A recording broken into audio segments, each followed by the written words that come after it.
Hello students. तो जैसा कि आपको मालूम है कि हम लोगों ने क्लास 10th के लिए कोर्स स्टार्ट किया हुआ है, क्लास 10 सीबीएसई मैथमेटिक्स, ठीक है। और चैप्टर का नाम है पेयर ऑफ लीनियर इक्वेशंस, मतलब ये चैप्टर नंबर 3 इसमें चल रहा है। इसके पहले रियल नंबर्स और पॉलिनॉमियल्स हम लोग कंप्लीट कर चुके हैं और पेयर ऑफ लीनियर इक्वेशन का ये लेक्चर नंबर 2 है। और हम लोग अभी क्या कर रहे हैं, हम लोग सभी चैप्टर्स के एमसीक्यू, सर्सन रीजन और केस स्टडी टाइप के क्वेश्चंस को सॉल्व कर रहे हैं। इसके बाद जब सारे चैप्टर्स कंप्लीट हो जाएंगे उसके बाद सेकंड राउंड में हम लोग जो शॉर्ट आंसर टाइप क्वेश्चन है और लॉन्ग आंसर टाइप क्वेश्चन है उसको भी कवर करेंगे। तो अगर आप चैनल पर नए हैं तो सबसे पहले चैनल को सब्सक्राइब कर लीजिए। अगर वीडियो पसंद आए तो एक लाइक का बटन दबाना नहीं भूलिएगा। अपने दोस्तों के साथ इसको जरूर शेयर करिए। और अगर आप क्लास 10th के व्हाट्सएप ग्रुप में जुड़ना चाहते हैं तो उसका एक लिंक वीडियो के नीचे डिस्क्रिप्शन बॉक्स में दिया गया है, वहाँ से आप जुड़ सकते हैं। तो लास्ट क्लास में हम लोग कुछ थियरी कंप्लीट किए थे। इसका पेयर ऑफ लीनियर इक्वेशन का थियरी हम लोगों ने किया था और साथ ही साथ हम लोगों ने उस पर 1 से लेकर 10 तक के एमसीक्यूज जो है कंप्लीट कर लिए थे। तो आज हम लोग क्वेश्चन नंबर 11 से स्टार्ट करेंगे। तो ये जो क्वेश्चन नंबर 11 है सीबीएसई सैम्पल क्वेश्चन पेपर 2021 में पूछा जा चुका है। क्वेश्चन हमारा कि the number of solutions of 3 की power x plus Y is equal to 243 and 243 की power x minus Y is equal to 3 is equal to what. तो देखिए पहले इक्वेशन में दिया गया हमको 3 की power x plus Y is equal to 243 को हम लोग लिख सकते हैं 3 3 जा 9 3 जा 27 3 जा 81 3 जा 3 की पावर कितना लिख सकते हैं 5 लिख सकते हैं। तो दोनों तरफ कंपेयर करें तो दोनों का देखिए बेस सेम है। यहाँ पे इसके जो पावर होंगे वो भी क्या होंगे, सेम होंगे। तो कंपेयर करें तो यहाँ से हमको क्या मिल जाएगा x plus Y is equal to 5, ये पहला इक्वेशन मिल जाएगा। और दूसरा इक्वेशन में दिया गया 243 की power x minus Y is equal to कितना दिया गया 3 दिया गया। 243 को फिर से हम लोग क्या लिखेंगे 3 की पावर 5, ठीक है। और ऊपर कितना लगा हुआ x minus Y power is equal to कितना लगा हुआ है 3 लगा हुआ है। तो 3 की पावर 1 कर सकते हैं। फिर से हमारा जो बेस है वो सेम है तो पावर को कंपेयर करेंगे तो कितना मिल जाएगा 5x minus 5y is equal to कितना मिल जाएगा 1 मिल जाएगा। अब देखिए यहाँ पे मुझे 2 इक्वेशन दिए गए हैं और बताना है इससे कितने सॉल्यूशंस पॉसिबल है, how many number of solutions are possible, ठीक है। तो हमने बताया था केसेस क्या बताए थे। यहाँ पे अगर हम लोग a1 b, यहाँ पे जो x का कोफिशिएंट होता है उसको हम लोग a1 बोलते हैं। तो a1 हमारे पास कितना हो गया 1 हो गया। y का कोफिशिएंट पहले इक्वेशन 1 है तो उसको b1 बोलते हैं, b1 इज इक्वल टू 1 है। और c1 इज इक्वल टू कितना -5 है, लेफ्ट में ले आएंगे तो -5 हो जाएगा। फिर a2 की बात कर लें, सेकंड इक्वेशन में x का कोफिशिएंट 5 है। फिर b2 की बात कर लें तो y का कोफिशिएंट -5 है और c2 जो कांस्टेंट है उसको लेफ्ट में ले आएंगे कितना हो जाएगा -1। तो यहाँ से अगर हम लोग a1/a2 निकालें तो कितना हो जाएगा 1/5। और अगर b1/b2 की बात कर लें तो b1/b2 कितना मिल रहा है -1/5। तो देखने से पता लग गया यहाँ पे कि a1/a2 is not equal to b1/b2। तो जब भी a1/a2 b1/b2 के बराबर ना हो तो लास्ट लेक्चर में मैंने बताया था कि इस केस में यूनिक सोल्यूशन मिलता है, मतलब कितना सोल्यूशन मिलता है 1 सोल्यूशन मिलता है। तो इस तरीके से इसका कौन सा ऑप्शन करेक्ट हो जाएगा, हमारा बी ऑप्शन हमारा क्या हो जाएगा करेक्ट हो जाएगा, ठीक है। बढ़ते हैं क्वेश्चन नंबर 12 की तरफ। क्वेश्चन नंबर 12 सीबीएसई 2023 में पूछा जा चुका है। क्वेश्चन ये the pair of linear equations 2x is equal to 5y plus 6 and 15y is equal to 6 minus y is equal to 6x minus 18 represent two lines which are intersecting parallel coincident either intersecting or parallel, ठीक है। तो थोड़ा सा standard form में लिखते हैं पहले equation को 2x minus 5y minus 6 is equal to 0, ये पहला इक्वेशन हो गया। दूसरा इक्वेशन हो गया हमारे पास 6x माइनस 15y और माइनस 18 इज इक्वल टू 0। अब यहाँ पे हम लोग फिर से a1/a2 निकालेंगे। a1/a2 मतलब x का कोफिशिएंट जो कि 2/6 है, 2/6 का मतलब 1/3। b1/b2 की बात कर लें तो वो भी -5/-15 मतलब 1/3 है। और c1/c2 की बात कर लें तो -6/-18 मतलब 1/3 है। तो यहाँ से आप देख पा रहे हैं कि a1/a2 b1/b2 और c1/c2 सभी बराबर मिल रहा है। तो हम यहाँ पे कहेंगे since a1/a2 is equal to b1/b2 is equal to c1/c2, इस केस में जो लाइन्स मिलती हैं वो कैसी मिलती हैं, कोइंसिडेंट लाइन्स मिलती है ना। लाइन कैसी मिलती है, कोइंसिडेंट लाइन्स मिलती हैं। और हमें कितना सोल्यूशन मिलता है, इनफाइनाइटली मेनी सोल्यूशन मिलता है। तो यहाँ पर करा इंटरसेक्टिंग लाइन है, रॉन्ग है। इंटरसेक्टिंग लाइन के लिए कंडीशन क्या होती है, a1/a2 is not equal to b1/b2। दूसरा करा पैरेलल लाइन है, पैरेलल लाइन नहीं है, उसके लिए कंडीशन क्या होती है a1/a2 is equal to b1/b2 is not equal to c1/c2। तो ये केस तो भी नहीं है। फिर करे कोइंसिडेंट, ये तो करेक्ट है, नाइदर इंटरसेक्टिंग नॉट पैरेलल, इससे हमारा कोई लेना देना ही नहीं क्योंकि एक ऑप्शन करेक्ट है। तो इसमें सी ऑप्शन हमारा क्या हो जाएगा करेक्ट हो जाएगा, ठीक है। आगे बढ़ते हैं क्वेश्चन नंबर 13 की तरफ। क्वेश्चन नंबर 13 क्या है, if the pair of equations 3x minus Y plus 8 is equal to 0 and 6x minus R Y plus 16 is equal to 0 represent coincident lines then the value of R is equal to what, then the value of R is what. ये question CBSE 2023 के exam में पूछा जा चुका है, ठीक है। तो एक बार जरा इक्वेशंस को लिख लेते हैं। 3x minus Y plus 8 is equal to 0, और दूसरा इक्वेशन हमारे पास है 6x माइनस आर वाई और प्लस 16 इज इक्वल टू 0। तो यहाँ पे अगर हम लोग a1 अपान a2 निकालें तो a1 अपान a2 कितना होगा 3/6 मतलब 1/2।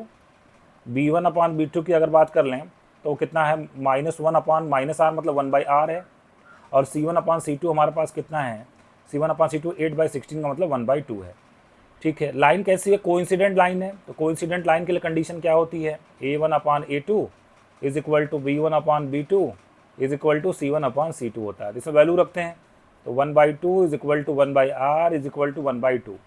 तो किसी दो को कंपेयर कर देते हैं, इसको कंपेयर कर दें तो 1/2 is equal to 1/r, reciprocal कर दें तो r की वैल्यू कितनी हो जाएगी 2 हो जाएगी। तो कौन सा ऑप्शन करेक्ट हो जाएगा हमारा, डी ऑप्शन करेक्ट हो जाएगा। बढ़ते क्वेश्चन नंबर 14 की तरफ।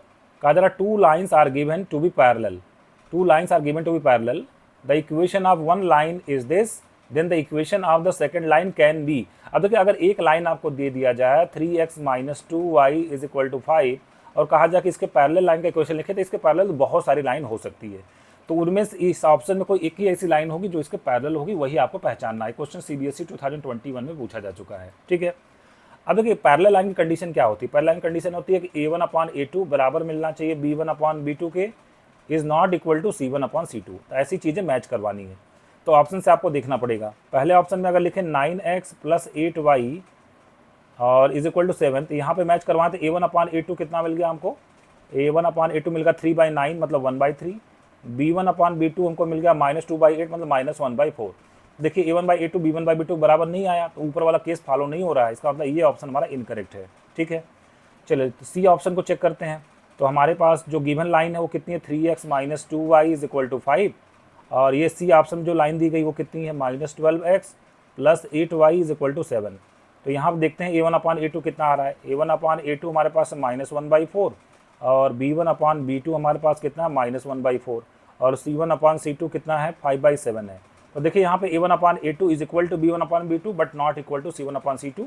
ये वाली कंडीशन हमारी क्या हो रही है, फॉलो हो रही है। इसका मतलब ये लाइन गिवन लाइन के क्या है, पैरेलल है, सी ऑप्शन करेक्ट हो जाएगा। इस तरीके से ए सी डी ऑप्शन क्या हो जाएंगे, एलिमिनेट हो जाएंगे।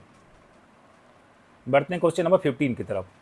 कहा जा रहा है कि the pair of equations ax plus 2y is equal to 9, 3x plus by is equal to 18 represents parallel lines, then a and where a and b are integers if what, कौन सी condition true होगी, CBSE 2023 में पूछा जा चुका है। तो पहले equations को जरा एक बार लिख लेते हैं, ax plus 2y is equal to 9 और दूसरा इक्वेशन हमारे पास कितना है 3x plus by is equal to 18, ठीक है। अब पैरेलल लाइन की कंडीशन ये होती है कि a1 अपान a2, पहले यहाँ पे a1 अपान a2 निकाल लेते हैं, तो कितना है a/3 है। b1 अपान b2 की बात कर लेते हैं, मतलब y के कोफिशिएंट्स जो कि कितना 2/b है, और c1 अपान c2 की बात कर लें जो कि कांस्टेंट टर्म है वो कितने 9/18 का मतलब 1/2 है, ठीक है। तो अगर हम लोग पैरेलल लाइन कंडीशन क्या होती है हमारे पास, a1 upon a2 is equal to b1 upon b2 is not equal to c1 upon c2। ये कंडीशन होती है पैरेलल लाइन की। कितना मिल जाएगा a/3 is equal to 2/b is not equal to 1/2। इन दोनों को अगर हम लोग सॉल्व करें तो यहाँ से क्रॉस मल्टीप्लाई करें, यहाँ से ab इज इक्वल टू कितना मिल जाएगा 6 मिल जाएगा। तो ab इज इक्वल टू 6 के साथ कौन सा, हमसे पूछा गया था कौन सा ऑप्शन करेक्ट होगा, तो ab इज इक्वल टू 6 के साथ डी ऑप्शन हमारा करेक्ट हो जाएगा। a c b ऑप्शन हमारे क्या हो जाएंगे, एलिमिनेट हो जाएंगे। बढ़ते क्वेश्चन नंबर 16 की तरफ। ये क्वेश्चन जस्ट प्रीवियस ईयर में पूछा गया है, CBSE 2024 का क्वेश्चन है। क्वेश्चन में देखिए क्या कहा गया है, the value of k for which the system of linear equation this has infinitely many solutions. तो देखिए इनफाइनाइटली मेनी सॉल्यूशंस हमें कब मिलते हैं, जब a1 upon a2 is equal to b1 upon b2 is equal to c1 upon c2 हो। तो यहाँ पर हमें जो इक्वेशन दिए गए वो क्या है 3x minus Y plus 8 is equal to 0, और दूसरा इक्वेशन हमारे पास कितना है 6x minus k y plus 16 is equal to 0, ये दूसरा इक्वेशन है। तो यहाँ से अगर a1 अपान a2 की अगर हम लोग बात कर लें तो a1 अपान a2 हमारे पास 3/6 मतलब 1/2, b1 अपान b2 की अगर बात कर ले तो वो कितना है -1 अपान माइनस के मतलब कितना है 1/k है, और c1 अपान c2 की बात कर लें तो वो कितना है 8/16 मतलब 1/2 है, ठीक है।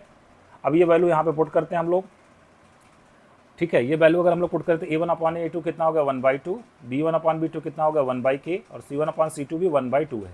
इन दोनों को कंपेयर कर दें तो रेसिप्रोकल या तो कर लीजिए या तो क्रॉस मल्टीप्लाई कर लीजिए। तो k इज इक्वल टू कितना आ जाएगा, 2 आ जाएगा।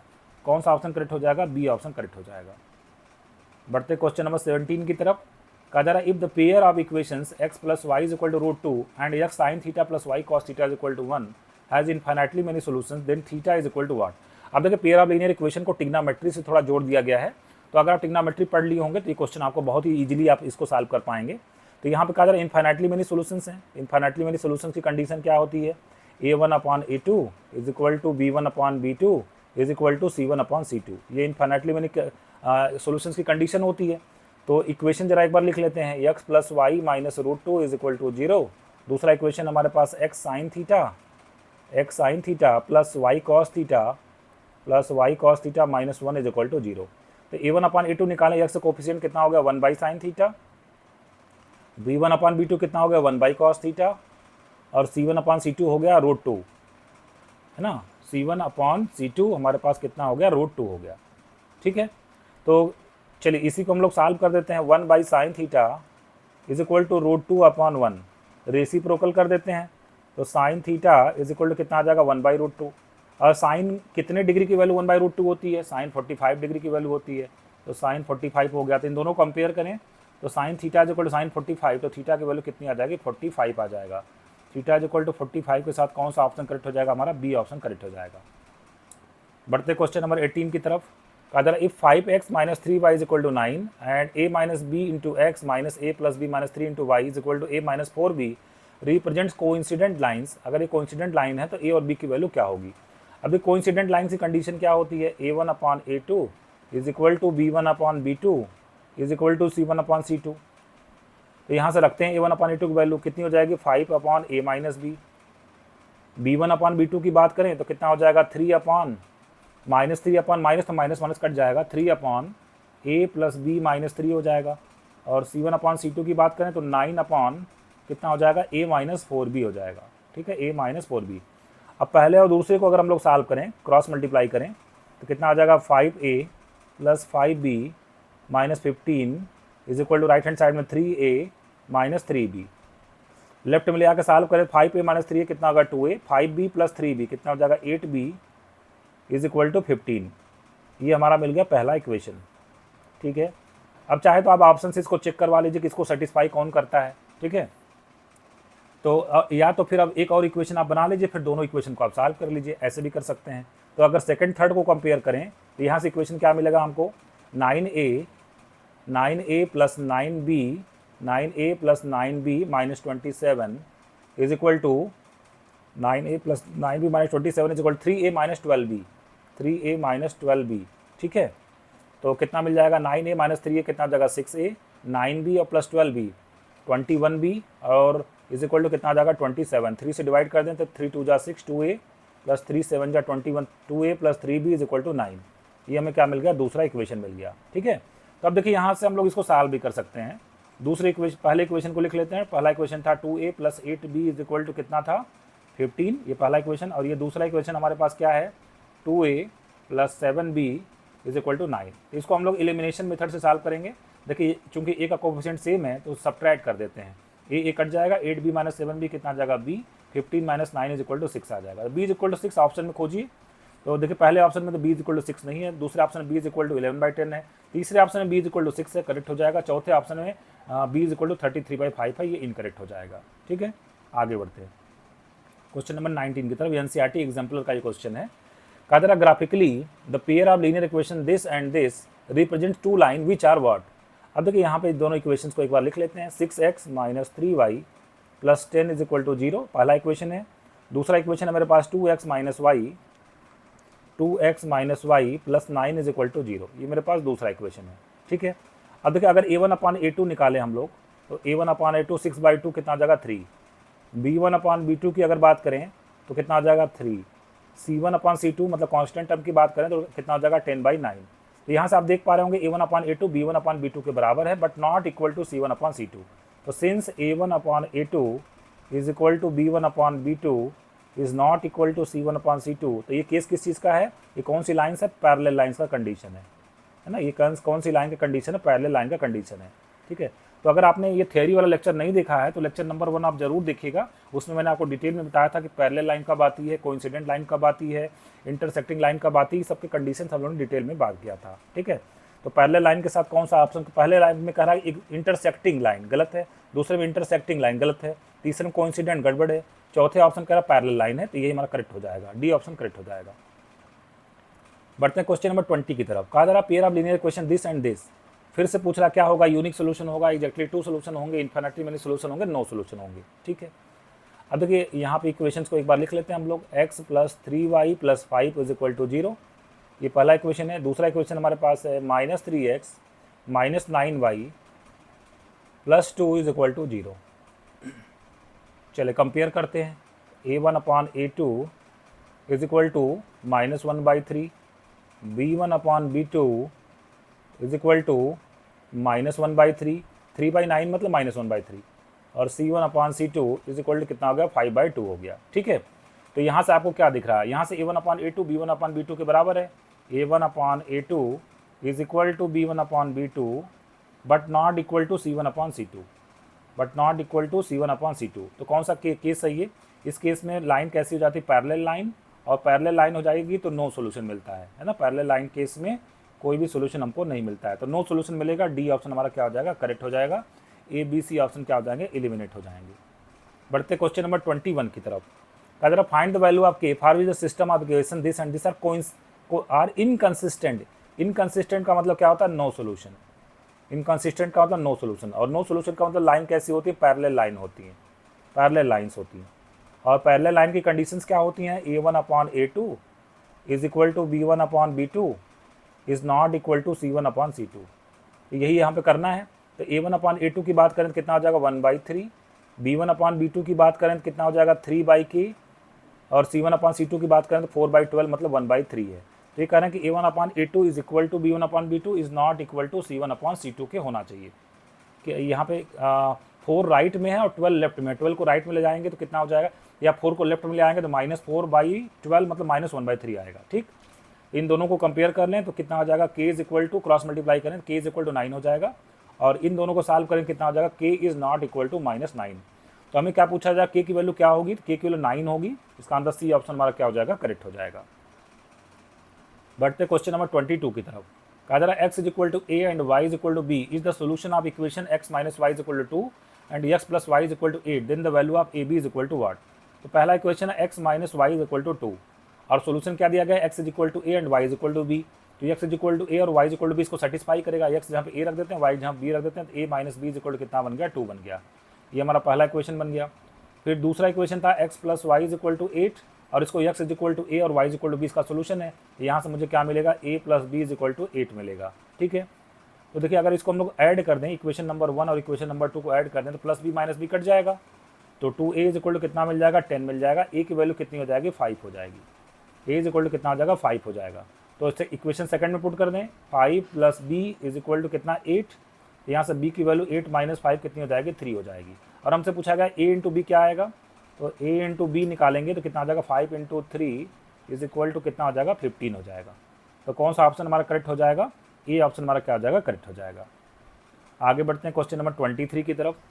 कहा जा रहा sum of a 2 digit number, the sum of the 2 digits of a 2 digit number is 9। चलिए ठीक है, तो पहले इसी से चेक कर लेते हैं। 2 डिजिट का एक नंबर ऐसा होना चाहिए जिसमें यूनिट प्लेस और टेंस प्लेस का सम 9 आना चाहिए। पहले ऑप्शन 7 + 2 9, दूसरे ऑप्शन में 2 + 7 9, तीसरे ऑप्शन में 5 + 4 9, चौथे ऑप्शन 5 + 4 9। ठीक है, चारों के चारों सेटिस्फाई कर रहे हैं। फिर करा number obtained by interchanging the 2 digits exceed the given number by 45। करा जब नंबर्स को इंटरचेंज करेंगे जो नया नंबर बनेगा पुराने वाले से 45 ज़्यादा होना चाहिए। तो यहाँ इंटरचेंज करेंगे तो 27 बनेगा, ये तो घट गया। हमें करें जो नया नंबर बनाएंगे वो बढ़ेगा, इसका मतलब ये ऑप्शन तो एलिमिनेट हो जाएगा। इसको इंटरचेंज करें तो 72 बन जाएगा, चलिए काम का हो सकता है। इसको इंटरचेंज करेंगे डिजिट्स को तो 45 बनेगा, ये तो घट गया, ये तो हमारा एलिमिनेट हो जाएगा। चौथे में अगर इंटरचेंज करेंगे तो क्या बनेगा, 54 बनेगा। तो 2 ही ऑप्शन आपको चेक करना है, 72 और 54। तो ये कह रहे हैं कि नया वाला जो नंबर बनेगा पुराने वाले से 45 ज़्यादा होना चाहिए। तो पुराना वाला 27 है, 27 में अगर 45 जोड़ने से कितना आ गया, 72 आ गया, तो यही ऑप्शन करेक्ट हो जाएगा। 7 और 5 12 4 और ये कितना 72 आ गया। इसका मतलब बी ऑप्शन हमारा क्या हो जाएगा, करेक्ट हो जाएगा। इसका मतलब डी ऑप्शन भी क्या हो जाएगा, एलिमिनेट हो जाएगा।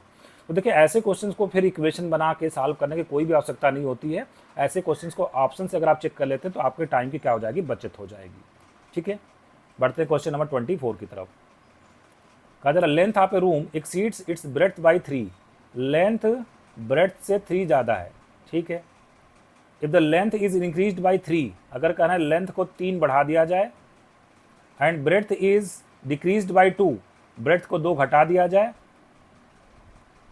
Then the area remains the same. इस समय जो एरिया निकलेगा, एरिया कैसे निकलता है, लेंथ इंटू ब्रेड्थ। शुरुआत वाला जो एरिया क्या था, लेंथ इंटू ब्रेड्थ, ये कहना ये दोनों क्या आ जाएगा, बराबर आ जाएगा। ठीक है, तो आपसे पूछ रहे हैं कि what is the find the length and breadth of the room. ठीक है, देखिए इसको हम लोग सॉल्व भी कर सकते हैं, दूसरा तरीका ऑप्शन से भी चेक कर सकते हैं। पहले तो ये हम लोग चेक करेंगे कि इसमें लेंथ ब्रेड्थ से 3 ज़्यादा होना चाहिए। तो देखिए 12 9 से 3 ज़्यादा है, ये हो सकता है। फिर 17 14 से 3 ज़्यादा, सही है। 15 12 से 3 ज़्यादा है। 14 11 से 4 ज़्यादा, ये ऑप्शन तो पहले ही एलिमिनेट हो गया। ठीक है, अब कह रहे हैं लेंथ में 3 बढ़ाइए, लेंथ में क्या करिए, 3 बढ़ाइए। ठीक है, लेंथ में 3 बढ़ा दे, जैसे ए ऑप्शन में 3 बढ़ा दें तो कितना आ जाएगा 15, ब्रेड्थ में से 2 कम करिए तो कितना आ जाएगा 7, तो एरिया कितना आएगा 105। और कहना है कि ये एरिया पुराना वाला एरिया, पुराना एरिया मतलब 12 × 9 कितना हो जाएगा 108 का, ये दोनों बराबर आ रहा नहीं, इसका मतलब ए ऑप्शन क्या हो गया, एलिमिनेट हो गया। ठीक है, चलिए सी ऑप्शन चेक कर लेते हैं। कह रहे हैं कि लेंथ में क्या करिए 3 बढ़ाइए तो कितना हो जाएगा 18, ब्रेड्थ में से 2 कम करिए तो कितना हो जाएगा 12 - 2 कितना हो जाएगा 10। कह रहे हैं जो इस समय एरिया आएगा कितना आएगा 118, और ये जो पुराना वाला एरिया है 15 × 12 कितना आएगा 180। कह रहे हैं ये दोनों बराबर आएगा, हाँ बराबर आ रहा है, इसका मतलब सी ऑप्शन आपका करेक्ट हो जाएगा, बी ऑप्शन आपका क्या हो जाएगा, एलिमिनेट हो जाएगा। तो अगर आप इसको ऑप्शन से चेक करना चाहते हैं तो इस तरीके से करेंगे। अब देखिए ओरिजिनली इसको कैसे सॉल्व करेंगे, हम लोग डिटेल में सॉल्व करना हो तो इसको मल्टीप्लाई करिए सेकंड इक्वेशन को, तो क्या बनेगा LB - 2L + 3B - 6 is equal to LB। यहाँ से LB कटेगा तो क्या मिलेगा हमको मिलेगा 2L - 3B, 2L - 3B is equal to -6 मिलेगा। ठीक है, और यल की वैल्यू कितनी है, B + 3 है, यहाँ पुट कर देते हैं, 2 टाइम्स यल की वैल्यू है B + 3 और -3B is equal to -6, 2B - 3B मतलब -B, 2 + 3 कितना हो जाएगा 6 को उधर भेजेंगे कितना आ जाएगा -12। ठीक है, तो B की वैल्यू कितनी आ जाएगी 12 आ जाएगी। ब्रेड्थ कितना आ गया 12, तो यहाँ पहले क्वेश्चन पुट कर देंगे तो 12 + 3 लेंथ कितना आ जाएगा 15 आ जाएगा, तो 15 और 12 हमारा आंसर हो जाएगा, तब भी हमारा सी ऑप्शन क्या हो जाएगा, करेक्ट हो जाएगा। बढ़ते नेक्स्ट क्वेश्चन की तरफ, क्वेश्चन नंबर 25। कहा जा रहा Aruna has only ₹1 and ₹2 coins with her. If the total number of coins that she has is 50 and the amount of money with her is 75, then the number of ₹1 coin and ₹2 coin are respectively. ये question NCERT exemplar में पूछा गया है। तो पहला condition दिया कि उसके पास 50 कॉइन है टोटल, तो आइए पहले ऑप्शन चेक करते हैं। 35 + 15 50 हो गया, 35 + 20 ये तो 55 हो गया, ये तो पहले ही एलिमिनेट हो गया। थर्ड ऑप्शन में क्या 35 + 15 50, ठीक है, और फोर्थ ऑप्शन में क्या है 25 25 50, ठीक है। अब कह रहे हैं कि उसके जो कॉइन्स का जो टोटल अमाउंट है वो कितना आना चाहिए, 75 रुपीज़ आना चाहिए। इक्वेशन बनाना चाहें तो हम मान लेते हैं ₹1 का कॉइन उसके पास x है, ₹2 का कॉइन y है, तो पहला इक्वेशन बनेगा x + y = 50, दोनों का मतलब दोनों मिला के टोटल कॉइन की संख्या 50 है। फिर दूसरा इक्वेशन क्या कर रहा है कि उसके जो कॉइन का दाम है 75 है, तो ₹1 वाला x कॉइन है तो उसका दाम कितना होगा x रुपया, और ₹2 वाला y कॉइन है तो उसका दाम कितना होगा 2y रुपया, और इसको सॉल्व करने से कितना आना चाहिए 75 आना चाहिए। तो इन दोनों इक्वेशन को आप सॉल्व कर दीजिए तो आपको मिल जाएगा। तो देखिए यहाँ पर सब्ट्रैक्ट कर देते हैं, इक्वेशन 1 में से इक्वेशन 2 को सब्ट्रैक्ट कर देते हैं, तो क्या मिल जाएगा, x कट जाएगा, -y = -25, तो y = कितना आ जाएगा 25, y = 25 इक्वेशन 1 में पुट करेंगे तो x = 25 आ जाएगा। तो 25 के साथ डी ऑप्शन हमारा करेक्ट हो जाएगा, A option, B option, C option क्या हो जाएंगे, एलिमिनेट हो जाएंगे। अदरवाइज इसको आप ऑप्शन से भी चेक कर सकते हैं। बढ़ते हैं क्वेश्चन नंबर 26 की तरफ। कहा जा रहा है a fraction becomes 4 when 1 is added to both numerator and denominator. अगर मान लीजिए फ्रैक्शन x/y है तो कहना नोमरेटर में भी 1 जोड़े, डिनोमिनेटर में भी 1 जोड़े, तो फ्रैक्शन की वैल्यू कितनी हो जानी चाहिए, 4 हो जानी चाहिए। ठीक है, और उसके बाद कह रहा है कि if it become 7 if 1 is subtracted from both numerator and denominator. ठीक है, अगर नोमरेटर में से 1 सब्ट्रैक्ट कर दें, डिनोमिनेटर में से 1 सब्ट्रैक्ट कर दें, तो इसकी वैल्यू कितनी हो जाती है, इसकी वैल्यू हो जाती है 7 हो जाती है। ठीक है, तो देखिए पहले इक्वेशन को सॉल्व करें, क्रॉस मल्टीप्लाई करें, तो x + 1 = 4y + 4, इसका मतलब x - 4y = 4 - 1 कितना आ जाएगा 3 हो जाएगा। दूसरे इक्वेशन में क्या मिलेगा, x - 1 is equal to 7y minus 7, तो यहाँ से हो जाएगा x minus 7y is equal to minus 6 हो जाएगा। ये दो इक्वेशन हमको मिल गए। तो कह रहे हैं कि नोमिनेटर क्या होगा फ्रैक्शन का, ठीक है, तो इसको सॉल्व कर देते हैं। x minus 4y is equal to 3 और x minus 7y is equal to minus 6 है। तो यहाँ से सब्ट्रैक्ट कर दें, इक्वेशन 1 में से इक्वेशन 2 को सब्ट्रैक्ट कर देते हैं, तो ये माइनस, ये प्लस और ये प्लस हो जाता है। सब्ट्रैक्ट करते वक्त नीचे वाले के साइन क्या करते हैं, चेंज कर देते हैं, प्लस x माइनस 6 कट जाएगा, 7y माइनस 4y 3y, 6 और 3 कितना आ जाएगा 9, तो y की वैल्यू कितनी आ गई 3 आ गई। y इज इक्वल टू 3 इस इक्वेशन में पुट कर दें तो x is equal to 3 plus 4 3 जा 12, मतलब x इज इक्वल टू कितना आ जाएगा 15 आ जाएगा। तो नोमिनेटर 15 डिनोमिनेटर 3, ये पूछ रहे हैं नोमिनेटर कितना होगा, नोमिनेटर 15 होगा, डी ऑप्शन हमारा करेक्ट हो जाएगा। बढ़ते हैं क्वेश्चन नंबर 27 की तरफ। कजरा the father's age is 6 time his sons age, ठीक है, फादर की एज क्या है 6 टाइम्स हिज सन्स एज, ठीक है। तो लास्ट में क्या पूछे, present ages of son and father is equal to what. तो पहले ऑप्शन से चेक कर लेते हैं। 4 6 जा 24 सही है पहला ऑप्शन, 5 6 जा 30 ठीक है, 6 6 जा 36 सही है, 3 6 जा 18 आना चाहिए, 24 आ रहा है, इसका मतलब डी ऑप्शन तो पहले ही एलिमिनेट हो गया, ठीक है। अब कह रहे हैं 4 ईयर्स फ्रॉम नाउ, अब से 4 साल बाद, the age of father will be 4 times his son, father की एज सन की एज की क्या हो जाएगी 4 गुना हो जाएगा, ठीक है। तो ऑप्शन से अगर चेक करना हो 4 साल बाद बच्चा कितना हो जाएगा 8 साल का, ये कितना हो जाएगा 28 का हो जाएगा। तो क्या ये 4 गुना है, नहीं, ये ऑप्शन एलिमिनेट हो गया। 4 साल बाद बी ऑप्शन को चेक करते हैं, 4 साल बाद बच्चा होगा 9 साल का, पिताजी कितने हो गए 34 के, क्या 9 4 जा 34 आता नहीं, बी ऑप्शन एलिमिनेट हो गया। सी ऑप्शन देखते हैं, तो 4 साल बाद बच्चा 10 साल का हो जाएगा और पिताजी 36 प्लस 4 कितने हो जाएंगे 40 हो जाएंगे, क्या 10 4 जा 40 आता है, हाँ यस, इसका आंसर सी ऑप्शन हमारा करेक्ट हो जाएगा, ठीक है। इस तरीके से इसको ऑप्शन से आप चेक कर सकते हैं। बढ़ते क्वेश्चन नंबर 28 की तरफ। कहा जा रहा the sum of numerator and denominator of a proper fraction is 13 and the difference is 3, find the fraction. तो यहाँ फ्रैक्शन दिया गया है तो हमें इक्वेशन बनाने की कोई जरूरत ही नहीं, सीधे ऑप्शन से चेक कर लेते हैं। कारण न्यूमरेटर और डिनोमिनेटर का सम कितना होना चाहिए 13 होना चाहिए, प्रॉपर फ्रैक्शन है, पहले यहाँ पे लिखा गया है कि वो प्रॉपर फ्रैक्शन है। प्रॉपर फ्रैक्शन का मतलब न्यूमरेटर डिनोमिनेटर से कम होगा। तो देखिए यहाँ पे पहले में न्यूमरेटर डिनोमिनेटर से कम है, दूसरे में न्यूमरेटर डिनोमिनेटर ज़्यादा है, ये तो पहले ही एलिमिनेट हो जाएगा। अब हम चेक करते हैं कि न्यूमरेटर और डिनोमिनेटर का सम कितना होना चाहिए 13 होना चाहिए। पहले ऑप्शन 8 और 5 13, ठीक है, और डिफरेंस कितना होना चाहिए 3 होना चाहिए, तो 8 माइनस 5 कितना हो जाएगा 3 हो जाएगा, ठीक है। The sum of numerator denominator of a fraction is 13, ठीक है, न्यूमरेटर डिनोमिनेटर का सम कितना है 13 है। एंड देयर डिफरेंस, डिफरेंस किसका, पहले नाम दिया गया न्यूमरेटर का और बाद में नाम दिया गया डिनोमिनेटर का, ठीक है ना। न्यूमरेटर और डिनोमिनेटर का डिफरेंस कितना होना चाहिए 3 होना चाहिए। तो हालांकि यहाँ पे अब चूंकि प्रॉपर फ्रैक्शन बोलते हैं तो डिनोमिनेटर तो बड़ा ही होगा, तो डिनोमिनेटर में से न्यूमरेटर को माइनस करना पड़ेगा। तो 8 माइनस 5 3 आ रहा है और 8 प्लस 5 13 आ रहा है, ये ऑप्शन तो करेक्ट मिल रहा है। दूसरे ऑप्शन में 5 और 3 का डिफरेंस 2 आ रहा है, ये डिफरेंस कितना चाह रहे थे, डिफरेंस 3 चाह रहे थे, तो ये तो गलत हो जाएगा। थर्ड ऑप्शन की अगर डी ऑप्शन की बात कर लें तो ये क्या कर रहे थे कि सम कितना आना चाहिए 13 आना चाहिए, ठीक है ना। तो सम 7 4 11 ही आ रहा है, इसका मतलब ये क्या हो जाएगा इनकरेक्ट हो जाएगा, ठीक है। तो कौन सा ऑप्शन करेक्ट हो जाएगा हमारा, ए ऑप्शन हमारा करेक्ट हो जाएगा, ठीक है। बढ़ते हैं आज के लास्ट क्वेश्चन की तरफ, क्वेश्चन नंबर 29। कहा जा रहा है a boat travels with a speed of 15 kilometre per hour in still water, ठीक है। If the river flowing at a rate of 5 kilometre per hour, the boats travels some distances down stream and then returns. The ratio of average speed to the speed in the still water is equal to what? तो देखिए down stream मैंने कल बताया था previous lecture में, अगर उस lecture को आपने नहीं देखा तो ज़रूर देखिए, उसका लिंक वीडियो को नीचे डिस्क्रिप्शन बॉक्स में दिया गया है, या आप आयुष्मान क्लासेस यूट्यूब चैनल पर जाइए और वहाँ से आपको प्लेलिस्ट में क्लास 10 के वीडियोज मिल जाएंगे, प्रीवियस लेक्चर को आप जरूर देखिएगा। डाउन स्ट्रीम केस में क्या होता है, मान लीजिए कि बोट इधर जा रहा है, नदी इधर बह रहा है और बोट भी इधर जा रहा है, बोट भी आपका क्या इधर जा रहा है और रिवर भी इधर ही फ्लो हो रहा है, उस केस को हम लोग डाउन स्ट्रीम केस कहते हैं। और डाउन स्ट्रीम केस में रिवर की स्पीड और बोट की स्पीड दोनों क्या हो जाती है, ऐड हो जाती है। किस केस में, डाउन स्ट्रीम केस में। अप स्ट्रीम केस में क्या होता है, हमारा जो बोट है वो जो जिधर पानी बह रहा है उसके अपोजिट डायरेक्शन में जाता है, तो इस केस में बोट की स्पीड में से रिवर की स्पीड को क्या करना पड़ता है, माइनस करना पड़ता है, ठीक है।